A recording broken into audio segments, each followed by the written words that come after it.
wabarakatuh. Selamat pagi dan salam sejahtera untuk kita semua. Perkenalkan, nama saya Neti Indrawati. Saya mahasiswi PPG dalam jabatan angkatan kedua tahun 2023 di FPTK Universitas Ahmad Dahlan Yogyakarta dengan program studi agribisnis pengolahan hasil pertanian. Saya aktif mengajar di SMA Negeri 1 Sambas, program bidang studi prakarya dan kewirausahaan. Pada video pembelajaran hari ini saya akan menampilkan topik pembelajaran yaitu pengolahan hasil tanaman perkebunan tahunan kelapa yang dimodifikasi dengan model pembelajaran problem based learning. Semoga video ini memberi manfaat dan selamat menyaksikan. Assalamualaikum warahmatullahi wabarakatuh. Waalaikumsalam warahmatullahi wabarakatuh. Selamat pagi. Pagi. Jadi apa kabar hari ini? Baik. Masih semangat? Semangat. Alhamdulillah. Jadi sebelum mulai pembelajaran hari ini, ada yang nggak masuk? Semua? Alhamdulillah masuk semua. Jadi tetap jaga kesehatan ya, karena sekarang musimnya banyak sakit ya, banyak DBD juga, jadi kalian juga harus tetap jaga kesehatan supaya nanti sekolahnya tetap lancar ya. Jadi hari ini sebelum kita mulai boleh kita doa dulu ya. Oke, kita berdoa dulu. Boleh doa yang dipimpin oleh ketua kelas ya? Silakan pimpin doa dulu.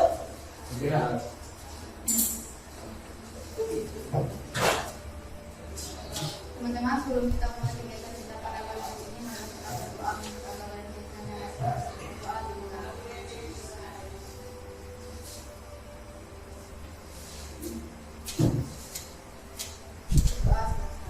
Baik, alhamdulillah ya. Jadi sudah berdoa hari ini. Jadi untuk hari ini Ibu akan menyampaikan materi tentang pengolahan hasil tanaman perkebunan tahunan, khususnya tanaman kelapa. Mungkin yang lalu kalian juga sudah belajar budidayanya. Jadi tahu kan kelapa itu apa? Nah, pernah lihat pohon kelapa? Oh, alhamdulillah pernah ya. Aku nggak pernah lihat ya. Nggak lupa ya, anak sekarang kan mainannya kan jarang aja main ke lingkungan ya. Nah, ada gadget yang sekarang memang sama-sama digemari ya. Jadi jangan lupa juga lingkungan harus kamu perhatikan. Nanti nggak tahu mana kelapa, mana pisang ya. Apalagi jurusan kalian kan memang diwajibkan untuk mengetahui segala sesuatu yang produktif ya untuk mata pelajaran kalian. Jadi ini untuk pengolahan hasil tanaman perkebunan tahunan kelapa.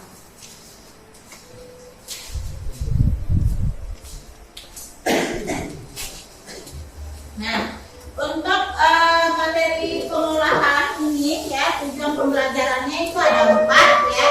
Yang pertama, melakukan pemilihan dan penanganan bahan baku untuk produk olahan kelapa.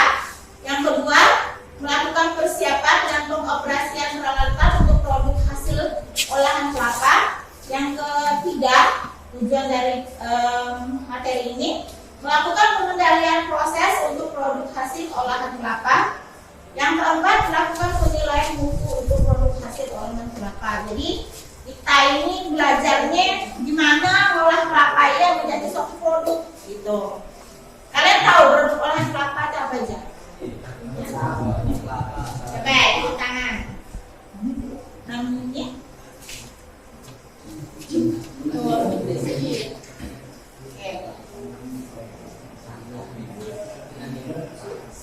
Rian, mana Rian?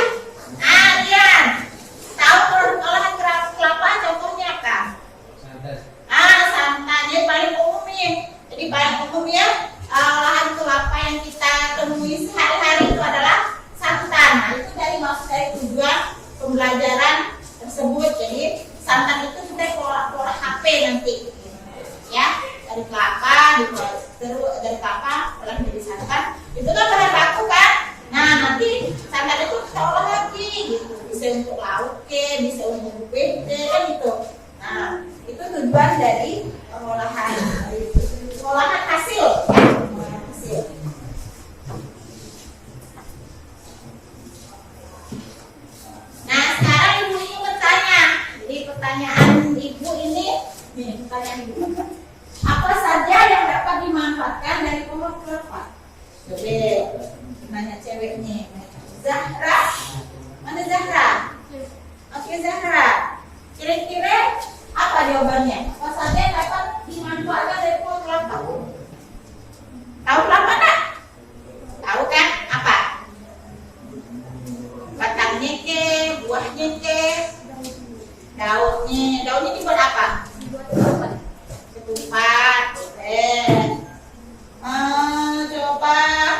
Nanti apa?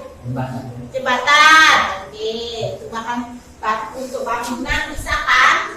Banyak. Jadi kelapa itu dinamakan pohon serbaguna. Dari akar sampai ke buahnya ya, semuanya berguna. Sampai satu-satunya pun berguna. Tempurung-tempurungnya pun berguna. Ya sangat-sangat bagus sekali ya untuk diskusi ya. Yang kedua, pertanyaannya yang kedua, bagian apakah dari kelapa yang dapat diolah menjadi santan dan tahu ya? Yusri, mana ya Yusri? Mana Yusri? Yusri. Apa Yusri? Isi apa? Isi kelapa. Apa lah buah? Dari itu. Sini si apa? Oke. Tapi Yusri tahu nih, aku lagi buat apa tahu? Nggak tahu aja.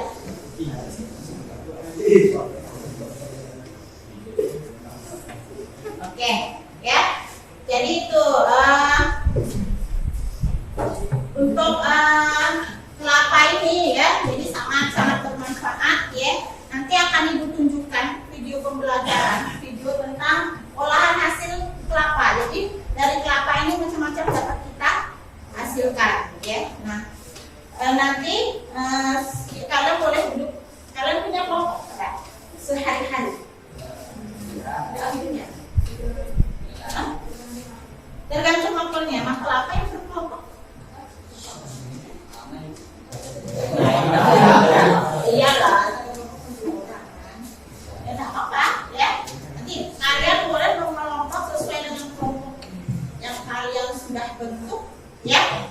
Nanti kita akan diskusi tentang materi pengolahan setelah Ibu menampilkan video pembelajarannya. Oke?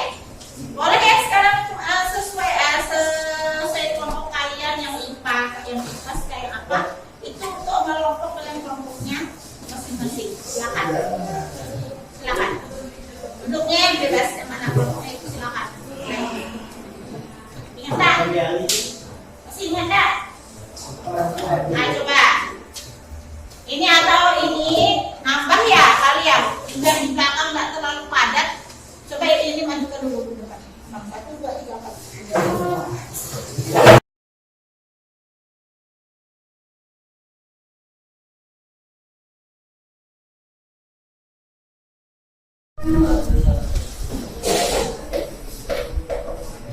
Jadi sebelum mulai melihat video pembelajaran, kesepakatan kita nanti berdiskusi ya, apa kesepakatannya coba. Mana kalau diskusikan? Nah, kesepakatannya gimana? Harus serius, apa lagi? Bertanggung jawab ya terhadap materi yang akan kalian sampaikan nanti. Terus bahasanya harus sopan ya. Oke, jelas sudah. Tapi boleh campur-campur bahasa daerah juga nggak apa-apa ya. Sebenarnya kita harus sopan. Dan untuk memberi tanggapan juga harus sopan ya. Oke?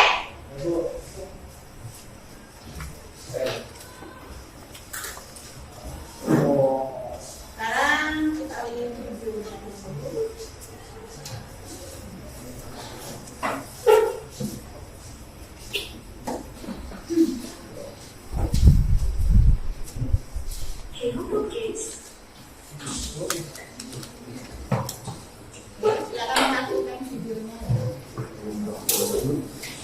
Memiliki julukan sebagai pohon kehidupan, kelapa memang tidak lepas dari kehidupan semua orang. Ia anjurkan pohon kehidupan ini didapatkan kelapa karena setiap dari bagiannya bisa digunakan untuk kelangsungan hidup manusia. Industri olahan, kelapa yang mudah dipaut terlebih dahulu.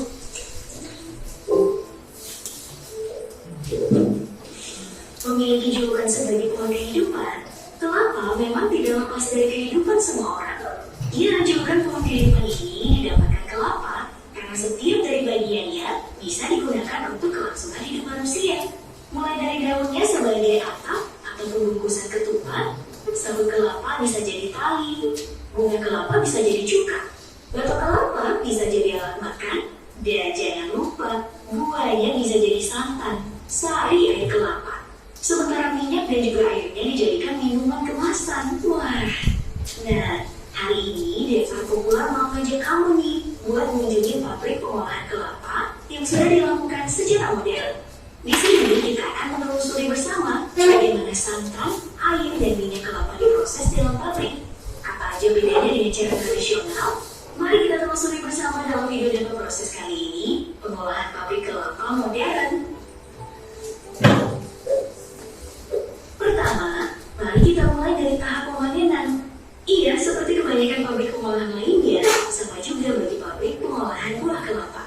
Memanen tanpa menggunakan mesin masih menjadi pilihan terbaiknya. Nah, pada tahap ini, ternyata tidak semua buah kelapa dipanen dan dihasilkan dari perkebunan milik pabrik aja. Ada beberapa buah kelapa yang berasal dari para pengepul ataupun petani lainnya. Dikarenakan pohon ini berbuah dalam jangka waktu yang cukup lama, sekitar 6-8 tahun setelah ditanam. Makanya, dalam tiap pabrik pengolahan buah kelapa, biasanya buah kelapa juga didapatkan dari pihak lainnya.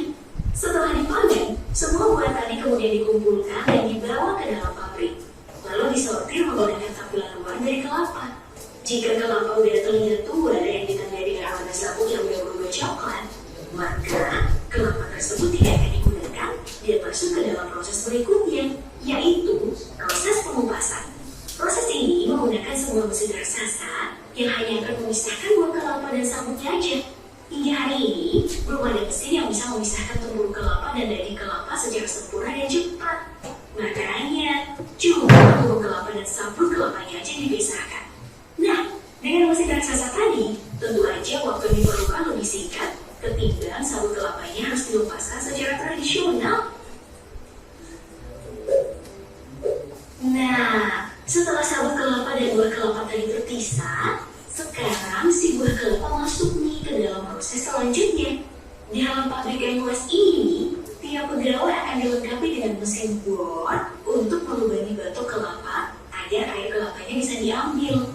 Air kelapa inilah yang nantinya akan dikumpulkan dan masuk ke dalam rangkaian proses berikutnya. Di sini, air kelapa tadi sebenarnya udah bisa diminum.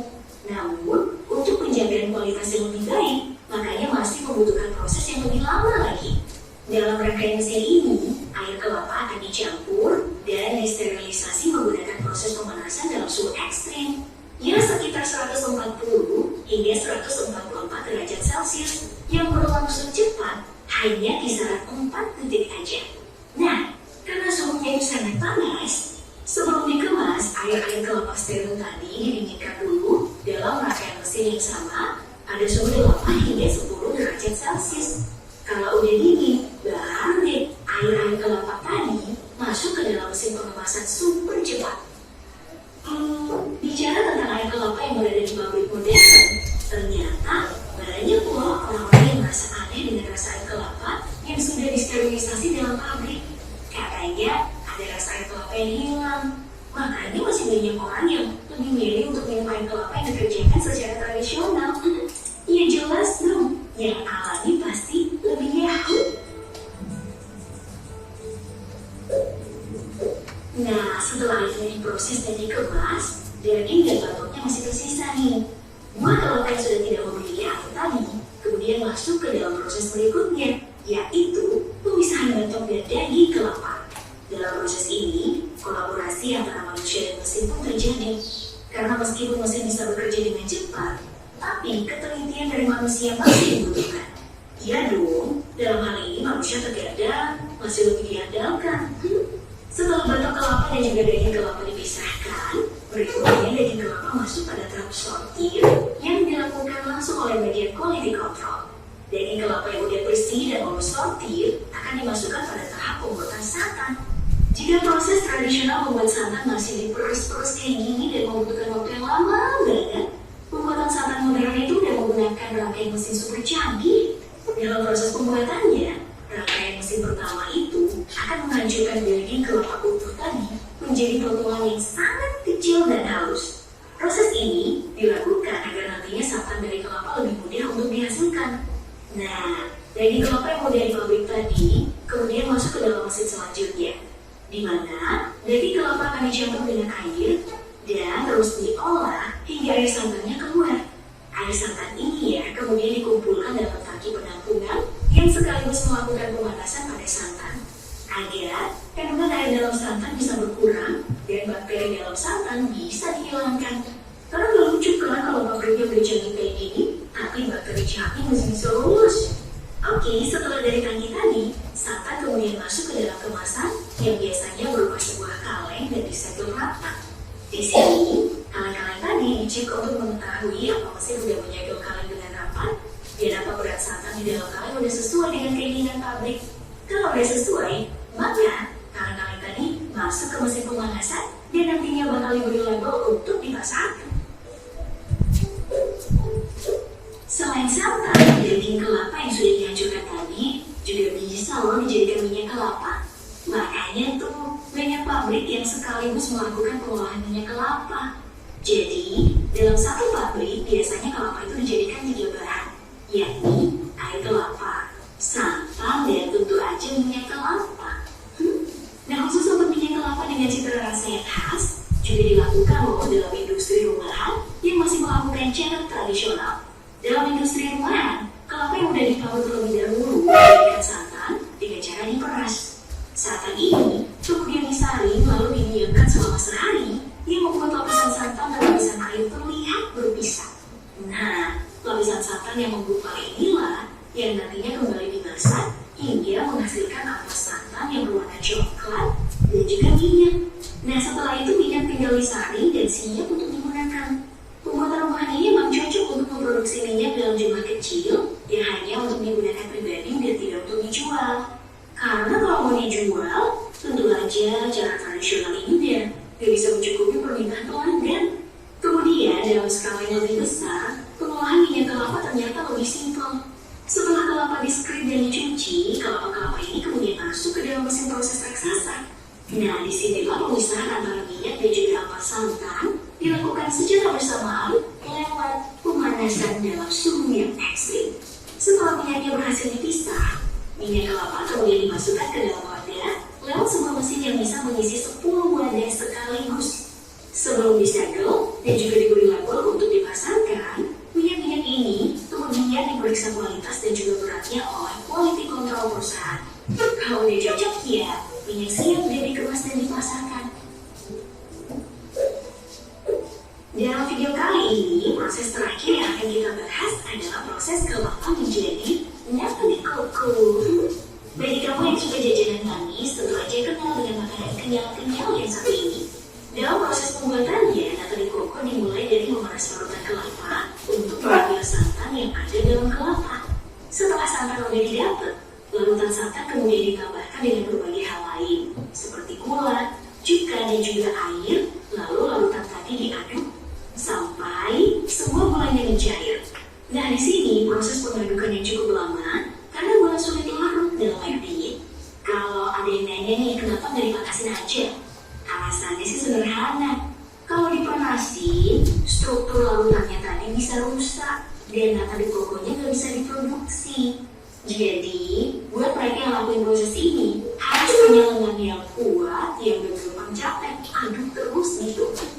Setelah tercampur rata, larutan ini kemudian diberikan Acetobacter psyllium yang merupakan bakteri baik yang digunakan pihak perusahaan untuk memfermentasi nata de coco.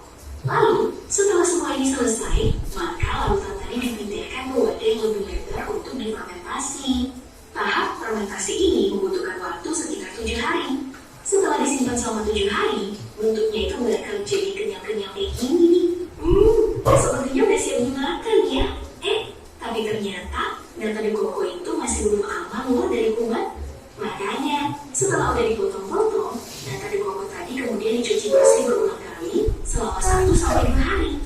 Setelah itu, baru deh nata de coco ini siap untuk dipasarkan dan tuh sampai di gelas kamu nih.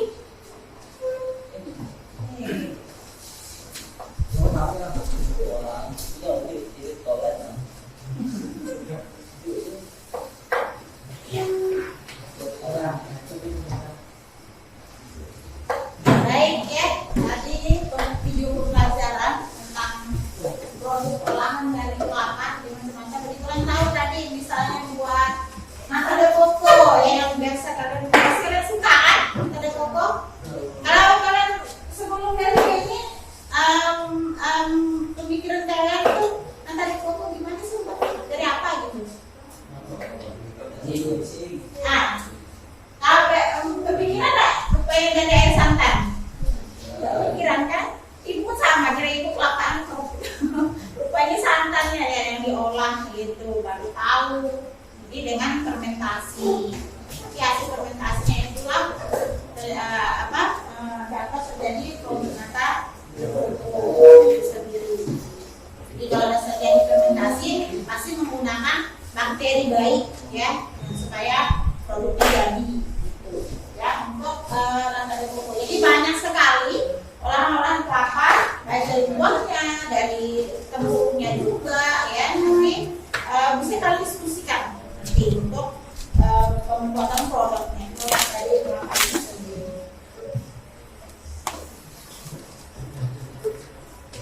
Baik, karena kalian sudah berkelompok dengan kelompoknya masing-masing ya, coba setiap perwakilan kelompok maju untuk mengambil LKPD-nya, tempat kerjanya, satu orang. Silakan kelompok ini.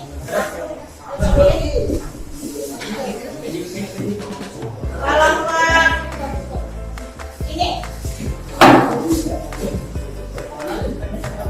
Kalau di tengah, coba satu orang.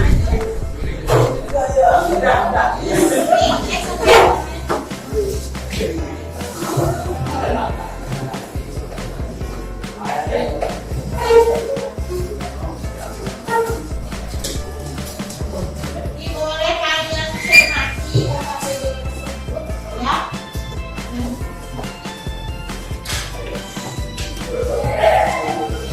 Silahkan dicermati LKPD-nya ya. Kalau boleh disusu ya.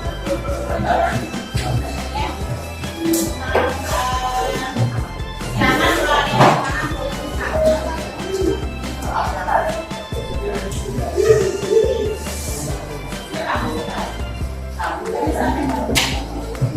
yang menyendiri. Yang lain juga ya kelompok boleh.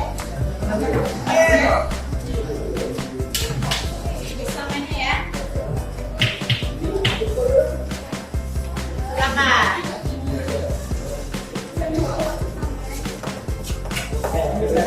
Belakangnya ada apa? Boleh buka internet ya, buka. Bisa internet bisa itu.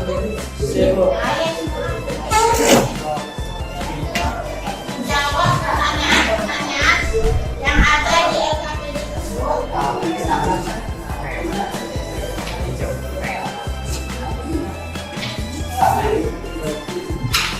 Yang lain boleh. Udah banyak pertanyaan.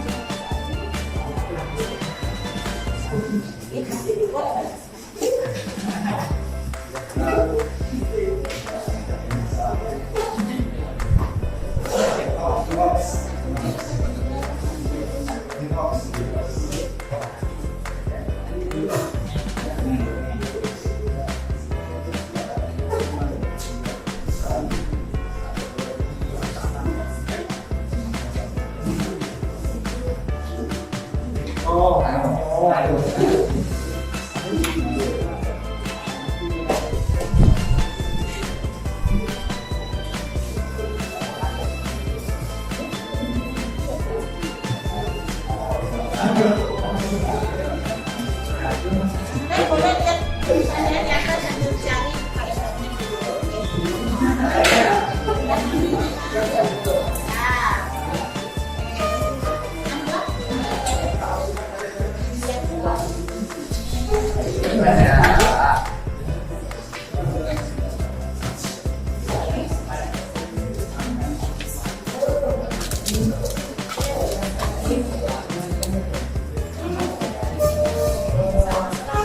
Dari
Sorry ya.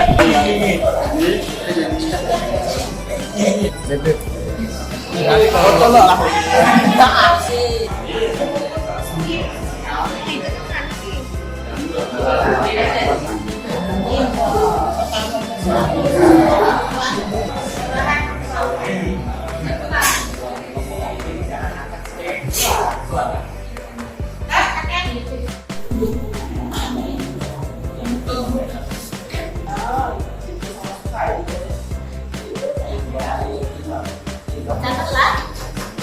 Kawannya coba seperti ini.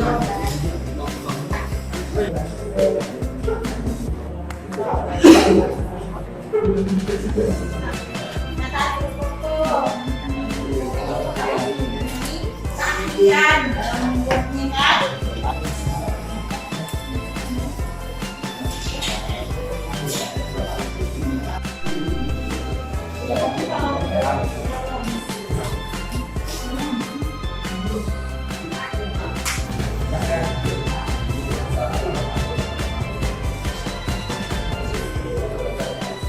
Ya, nanti yang lain boleh menanggapi yang lainnya.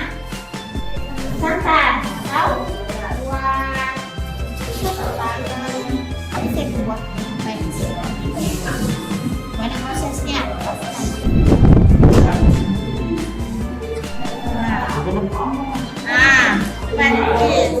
Ini kasih dia soal yang memang. Ya. Oke. Perkenalkan, nama saya Ronald. Saya akan membaca tentang kelapa. Diskusi tentang kelapa. 1. Bagaimana cara pembuatan nata cocok?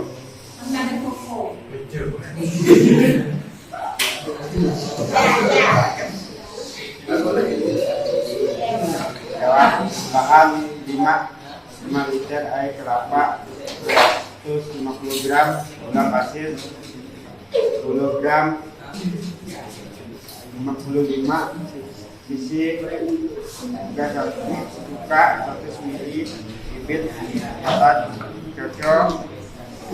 Cara membuat masak air kelapa dalam panci sampai benar-benar mendidih. Setelah itu tambahkan gula pasir, tauge dan cuka, aduk sampai larut dan hentikan api. Saring ampas tauge lalu tuang di atas layang atas supaya cepat dingin. Air rebusan dalam layar sekitar 1,5 sampai 2 cm. Simpan layar dalam suhu ruangan selama 10 hari. Angkat nata di pokok yang sudah diretam dan potong dulu kecil, lalu rebus dengan air bersih sampai mendidih dan siap saji. Ya? Oke, yang bermasalah? Nah, coba dibacakan.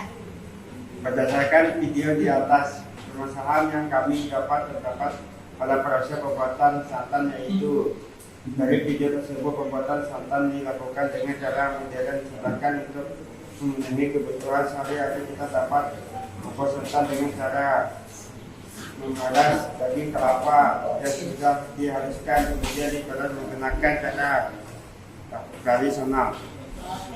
10 gram tauge, 55 cc cuka, 100 ml bibit nata de coco.